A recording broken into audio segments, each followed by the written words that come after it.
열왕기상 21장 11절에서 16절까지의 말씀입니다. 그의 성읍 사람 곧 그의 성읍에 사는 장로와 귀족들이 이세벨의 지시 곧 그가 자기들에게 보낸 편지에 쓴 대로 하여 금식을 선포하고 나봇을 백성 가운데 높이 앉히매 때에 불량자 두 사람이 들어와 그의 앞에 앉고 백성 앞에서 나봇에게 대하여 증언을 하여 이르기를 나봇이 하나님과 왕을 저주하였다 하매 무리가 그를 성읍 밖으로 끌고 나가서 돌로 쳐 죽이고 이세벨에게 통보하기를 나봇이 돌에 맞아 죽었나이다 하니 이세벨이 나봇이 돌에 맞아 죽었다 함을 듣고 이세벨이 아합에게 이르되 일어나 그 이스라엘 사람 나봇이 돈으로 바꾸어 주기를 싫어하던 나봇의 포도원을 차지하소서. 나봇이 살아있지 아니하고 죽었나이다. 아합은 나봇이 죽었다 함을 듣고 곧 일어나 이스라엘 사람 나봇의 포도원을 차지하러 그리로 내려갔더라. 열왕기상 21장의 내용은 나봇이라는 사람이 갖고 있는 포도원을 아합이 또 배후에서 그 이세벨이 어떻게 불법적으로 빼앗아 가는가 하는 문제입니다. 이 문제로 인하여 하나님은 아합의 또 그의 가문의 멸망을 선언합니다. 그러나 아합이 나중에 보면 회개하기 때문에 당대에는 그 심판이 실행되지 않고 그 다음 때에 가서야 이제 이루어지기로 유보되는 그런 데까지 열왕기상 21장이 내용하고 있습니다.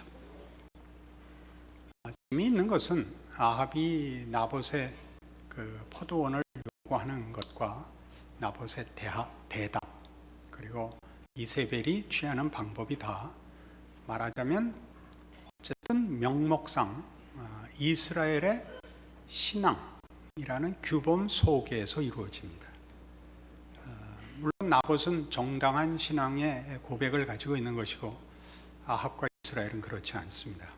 그러나 그 사적인 욕심과 그 불법적인 일들을 전부 명분에서, 명목에서, 형식에서 이스라엘에 요구되는 신앙 속에서 진행이 되고 그 결과가 이루어집니다. 나봇이 말하는 3절, 21장 3절에 보시는 나봇이 아합에게 말하되 내 조상의 유산을 왕에게 주기를 여호와께서 금합니다. 그러자 이걸 어차피 강제로 뺏을 결과적으로는 죽이고 뺏을 아합이 그 말에 대꾸를 못하고 4절에 이스라엘 사람 나봇이 아합에게 대답하여 이르기를 내 조상의 유산을 왕께 줄 수 없다 하므로 아합이 근심하고 답답하여 왕궁으로 돌아와 침상에 누워 얼굴을 돌리고 식사를 안 했다 이렇게 되어 있습니다. 그 말에 말하자면 뭐 불만이든 어쨌든 간에 그 말에 굴복합니다. 이런 이스라엘이 말하는 나봇의 고백같이 우리 조상의 유산을 팔 수 없습니다 라는 뜻은 이스라엘 백성들에게 있어서 이 약속된 땅에서의 그 허락된 기업은 경제적인 이유로는 또는 경제적인 논리로는 취급되어서는 안 되는 것입니다. 그 약속된 땅, 허락된 기업은 하나님의 백성이 하나님의 통치를 순종하여 실현해야 하는 무대일 뿐입니다. 거기서 뭐 농사를 짓든 목축업을 하든 혹 뭐 다른 무슨 일을 하든 그것은 하나님의 백성은 어때야 하는가 그 요구한 거룩한 명령이 무엇인가를 나타내는 무대로 조건으로 이해되어야지 경제적인 수단이나 또는 그 논리로 이해돼서는 안 된다. 그것이 나봇의 답이고 아합도 그 말에 수긍합니다. 그래서 이세벨이 이걸 어떤 식으로 뺐느냐 하면 처음에 점잖게 얘기한 대가를 주고 사는 것으로는 되지 않으니까 나봇을 죄인으로 만들어 죽이는 것입니다. 하나님을 저주했다 라는 것으로 거짓 증인을 세워서 나봇을 돌로 쳐 죽이고 주인 없는 밭을 삼키게 되는 것입니다. 그러나 이 속에 아합은 이 일에 아주 앞에 나서서 그 욕심을 채우는 활발한 주인공은 아닙니다. 그렇죠? 오히려 이세벨이 활발한 주인공입니다. 그러나 결국 아합이 한 일이고 성경은 아합을 정죄하고 아합과 그의 백성을 또 그 가문을 저주하게 되는데, 이런 면에서 아합의 죄는 우리가 보면 이세벨이 더 큰 죄인이고 아합은 뭐 방관자 내지 소극적인 공범 정도로 보이지만, 성경이 지적하고 싶은 것은 이 애매모호함이 죄의 가장 중요한 내용이다라고 지적하는 것입니다. 아합의 애매모호함이라는 것은 오늘 21장과 다음 22장에서 연속적으로 나타나는데, 아주 그 부분이 우리 현실에 매우 필요한 성경의 가르침으로 이제 드러납니다. 아합은 나봇의 포도원을 가지고 싶고 빼앗을 방법이 없습니다. 이세벨은 이렇게 약속합니다. 7절에 그의 아내 이세벨이 그에게 이르되 왕이 지금 이스라엘 나라를 다스리시나이까. 이게 무슨 이제 수사학적 표현이죠. 당신이 왕이지 않습니까? 이스라엘의 왕은 하나님의 통치를 순종하는 대표자입니다. 순종의 대표적 그 존재이지 권력을 휘두르는 그 권력상 정점에 있는 자는 아닙니다. 그러나 이세벨은 이 문제를 다른 이방 나라들이 가지는 왕권 같이 이제 얘기에 들어오죠. 당신이 왕이지 않습니까? 뭐가 겁납니까? 당신이 나서기 나쁘고롭다면 내가 해드리지요. 이게 7절인데 굉장히 재미있는 표현입니다. 왜요? 이것은 땅에 관한 문제, 나봇의 포도원과 연결된 이 표현들은 이스라엘이 약속의 땅에 들어온 역사적 사건과 그 사건이 가지고 있는 하나님의 내용, 하나님이 목적하시는 내용과 연결해서 이해하지 않으면 다 이해가 되지 않습니다. 출애굽 이후 내내, 출애굽부터 약속이죠. 내가 너희에게 젖과 꿀이 흐르는 땅을 주겠다. 해야죠. 내가 너희에게 약속의 땅을 주노라. 그러니 너희는 들어가 얻으라. 내가 주었으니 너희는 들어가 차지하라. 지금 이세벨은 내가 주겠습니다. 15절 오늘 본 본문에 이세벨이 나봇이 돌에 맞아 죽었다 함을 듣고 이세벨이 아합에게 이르되 일어나 그 이스라엘 사람 나봇이 돈으로 바꾸어 주기를 싫어하던 나봇의 포도원을 차지하십시오. 취하십시오. 얻으십시오.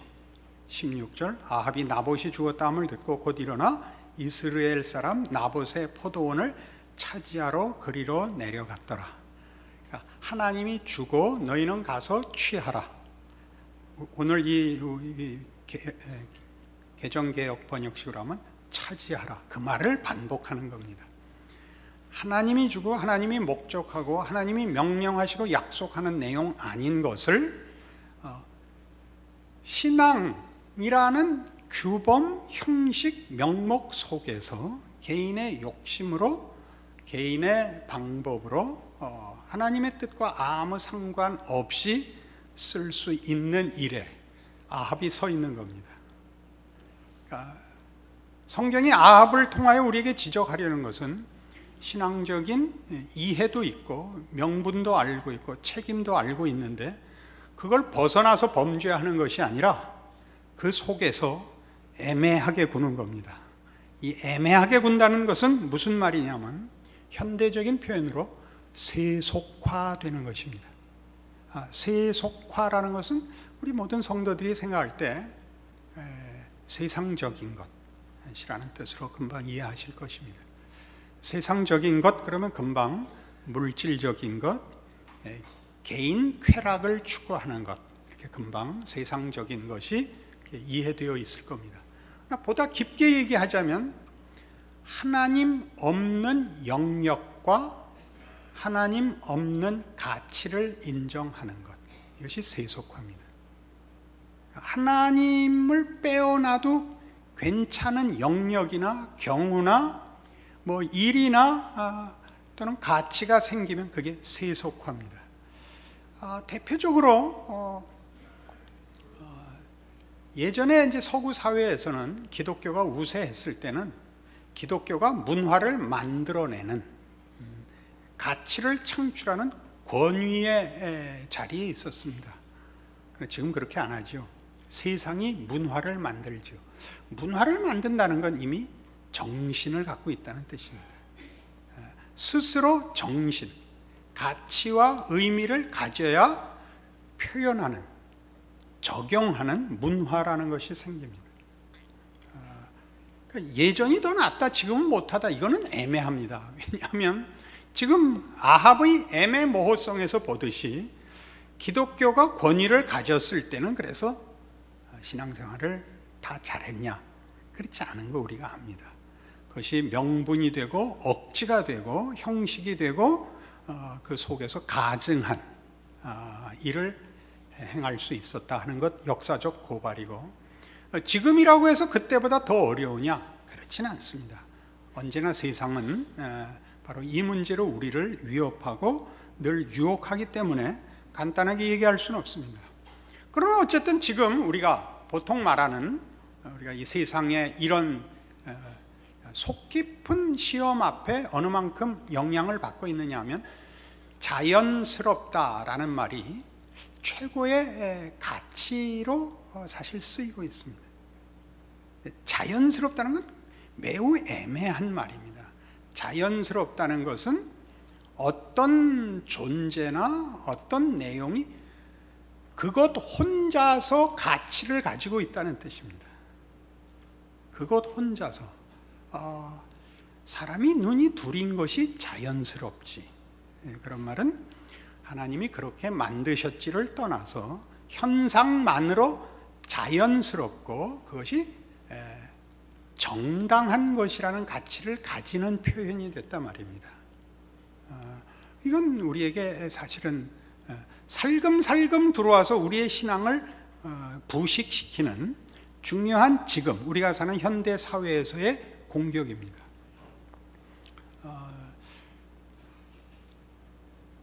지금 우리가 옛날 그 필름들을 보면 대표적으로 무슨 예전 축구 선수들 뭐 했던 명장면 이런 거 보면 장발하고 나오는 데 있습니다. 그때 뭐 80년대 초 이럴 때 다 장발하고 나왔습니다.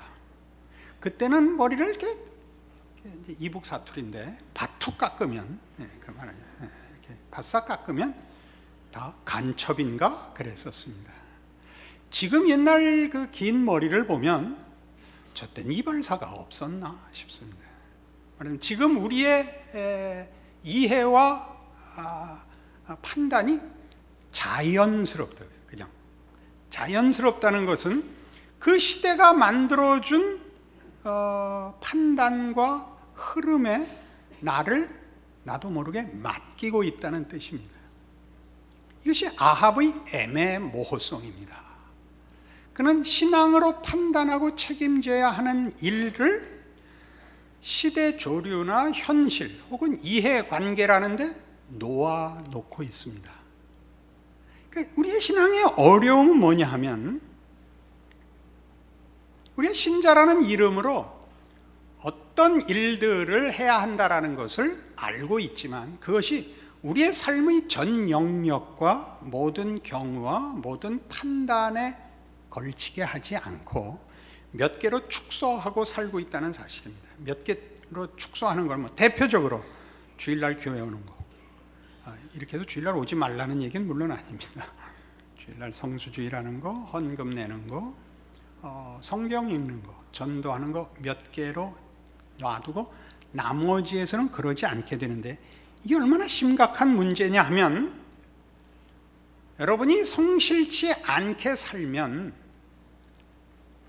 아주 사소한 일부터 손을 놓습니다. 아주 사소한 일이란 세수를 안 한다든가, 설거지를 안 한다든가, 창을 닦지 않는다든가, 이렇게 무너져 내려가는 겁니다.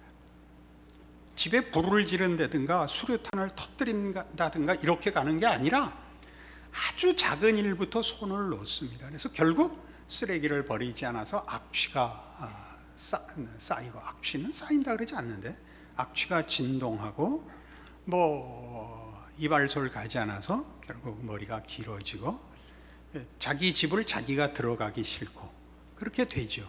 성경은 이렇게 우리에게 경고하고 있습니다. 에베소서 5장입니다.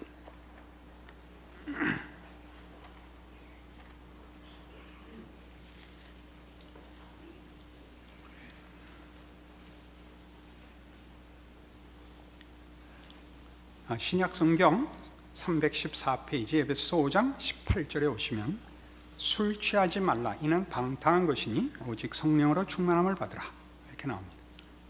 술 취하지 말라, 성령 충만을 받으란데, 오늘날 우리에게 있어서 성령 충만은 대단히 극적이고 특별하고 넘치고 그런 특별한 체험, 초월적인 체험으로 자주 인용됩니다. 그런 일이 있습니다. 그러나 에베소서 5장 18절에서 얘기하는 성령 충만은 그런 폭발적이고 넘쳐나고 구별되고 놀라운 어떤 의미에서 단회적 체험이 아니고, 기억해야 할 사건이 아니고, 술 취하는 것과 비교되는 성령 충만입니다. 그럼 술 취한다는 게 뭔데요? 여러분 잘 아시는 술에 취해서 정신을 잃는 겁니다. 그걸 여기서 방탕한 것이라고 합니다. 방탕하다는 건 뭐냐? 아마 그 전에도 몇 번 설명을 드렸죠. 방탕하다는 건 성경에서 정신을 놓아버리는 겁니다. 정신을 놓아버린다는 것은 책임과 분별을 놓아버려서 그 시간을 허비하는 것을 말합니다. 대표적으로 돌아온 탕자에 등장하는 그 탕자, 허랑방탕했다가 그 아버지 집을 떠나서 객지에 나가 보낸 시간은 그가 허비한 시간이라, 아무것도 안 하고 그냥 놀아버린 시간. 논다는 걸 너무 과소평가할 수는 없습니다만, 우리 영화 볼 때 자주 하는 킬링 타임용이라고 얘기하는 거죠. 시간 죽이기, 그 시간에 해야 하는 일 안 하는 겁니다.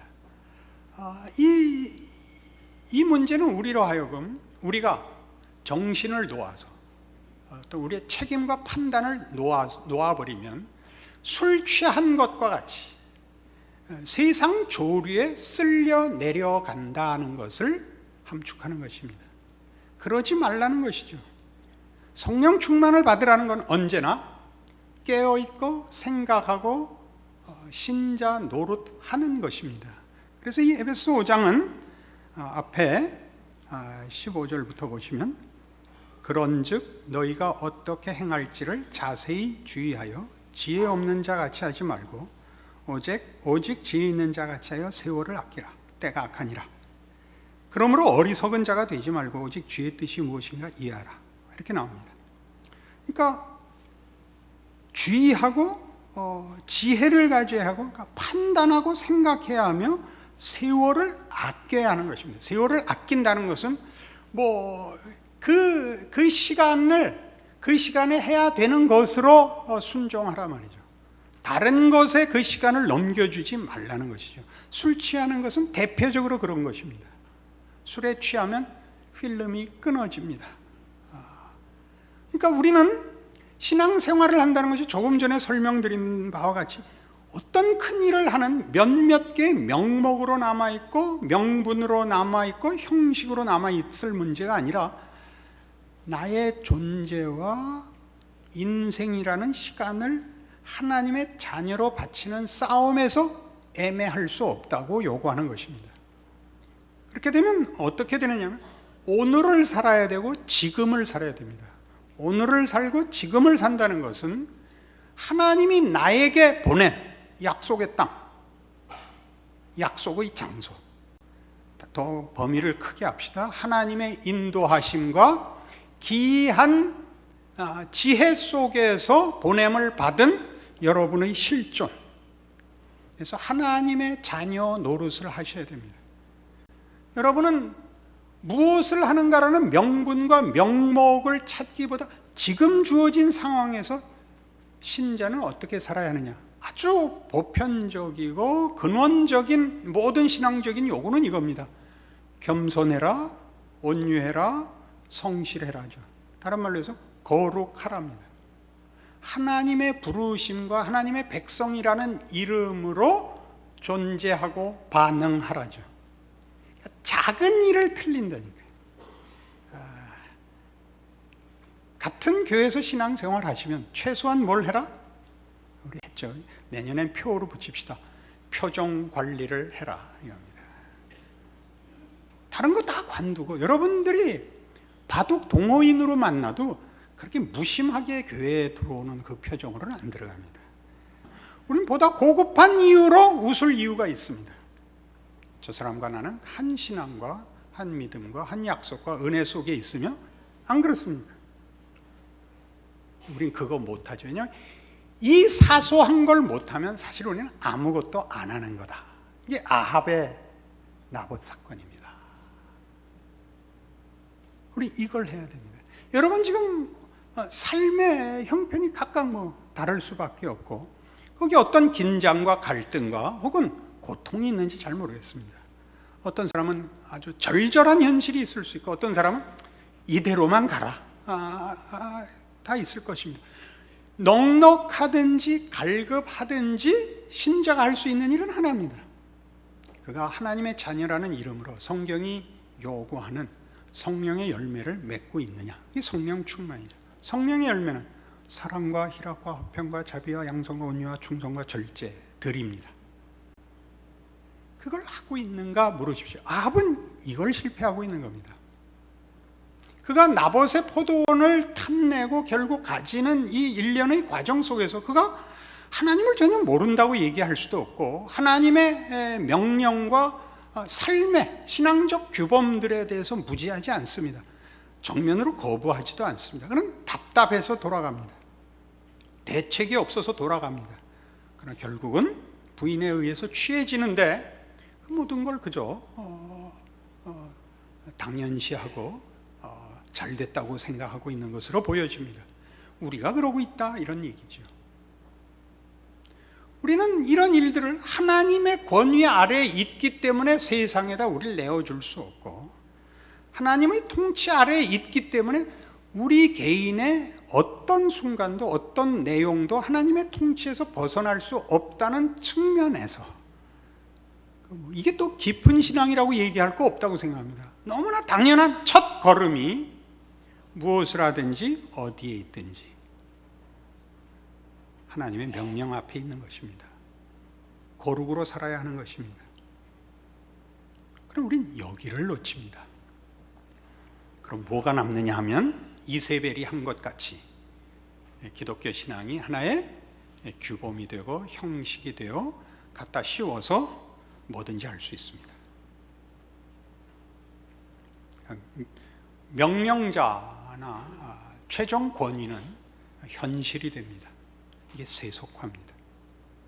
여러분 모두가 자신의 신앙의 형편을 돌아보십시오. 군대 가시면 저녁마다 일석점호를 합니다. 그럼 뭘 해놔야 되면 청소를 해놓고 기다려야 됩니다. 그죠? 그러면 이제 검사관이 흰 장갑을 끼고 와서 창틀 안을 쓸어봅니다. 왜 거길 쓸어보죠? 손이 제일 안 가는 데니까. 거기서 안 걸리면 어떡하게요? 거기까지 해놓으면 워카를 들라 그래갖고 워카 밑창을 훑습니다. 그러면 안 걸릴 사람은 없죠. 벌을 주려고 그러는 것이 아닙니다. 벌을 주려고 그러는 것이 아닙니다. 그렇게 명령에 순종하고 명령자 앞에 집중하게 만들기 위해서 그렇습니다. 그러지 않으면 총탄이 날아오는데 돌격을 할 수가 없습니다. 여러분, 마음속에 쌓아놓은 쓰레기를 빨리 갖다 버리십시오. 버리고 그 쓰레기통을 비우시고 창 잘 닦고 집에 안에 환기를 하십시오. 누구를 만나든지 어떤 일을 당하든지 하나님의 사람으로서 반응하십시오. 서십시오. 도망가지 마십시오. 실패가 더 많을 수 있다는 것 이해합니다. 그러나 도망가거나 위장을 하기 시작하면 대책이 없습니다.